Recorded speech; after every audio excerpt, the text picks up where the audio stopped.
لا حياة بدون القائد.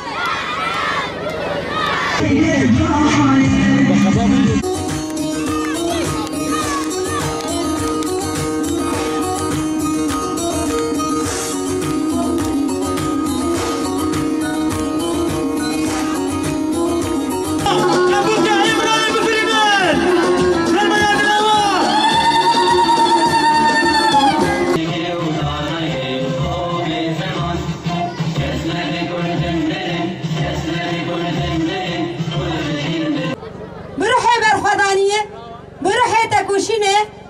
لعفريناري فيروجي لدايكا عوفيش وتبعي دايكا بيروز دكن.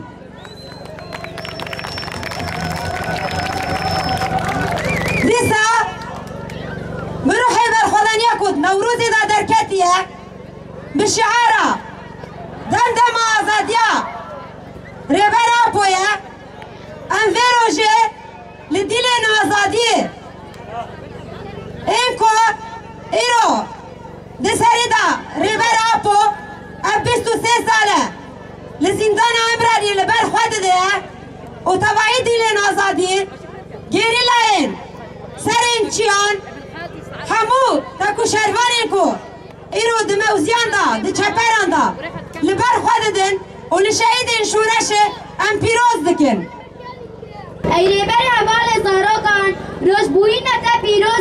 پیروز به جگل کرد را پیروز به شهیدان را پیروز به جگر تو حبسان و زندان را پیروز به بگیوی بجی را پیروز به شربان تکوشه را پیروز به جورا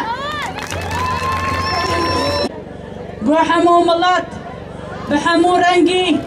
بحمو قومی حمو لبر حاضرین جباوی سروکی نتوی رونا هي ملت كرد عرب سريان ام دو سروكي خوانا اتان سروكي خوا آزاد بكن كلي ملت هجا في سروكي قلو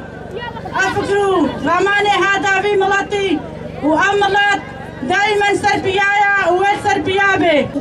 خودش تشتكيش في دنيا ناس جماعة نزاني أبقى حياتك اللي بيشاتها هي أولا عمرتها هي بيشروجك اللي بيشاتها هنا خبرك يا خودش تشتكيش في دنيا نزاني يا باشا سر خاب كوشم اوه هنا خبرك سجنا يا وي خودي يا باشا سر خاب كوشم خبرها كاتشين هذه خبرها كاتشين عزيز سي برساشتكم هكذا زاني بو جماعتي خوكوشي وقت نزاني بو يخشى خوكوشا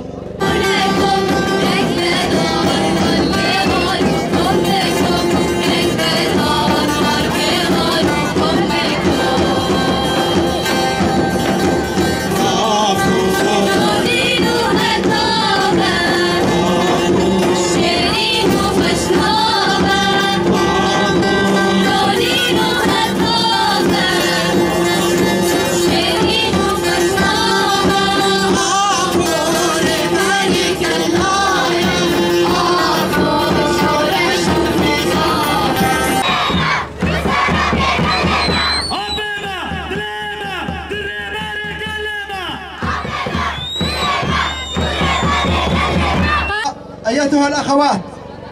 اليوم تحل ذكرى ميلاد القائد المناضل عبد الله أوجلان. هذا القائد الذي رهن عمره من أجل حرية الإنسان، من أجل حرية شعبه. قضى مسيرة حياته بدأت بالنضال بالحرية من أجل حرية الشعب الكردي، ثم طور هذا المبدأ إلى النضال من أجل حرية شعوب الشرق الأوسط.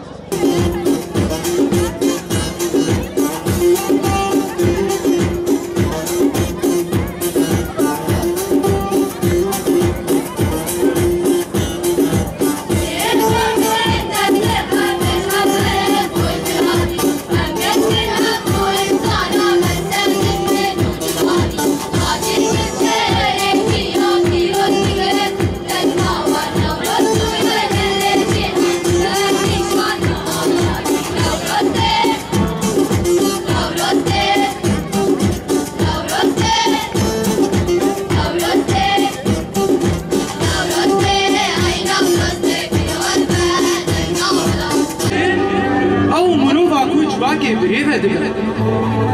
جن او مروفا کو فضای خوشید دیگه جن او خداوندا کو هر تم بر خودیدن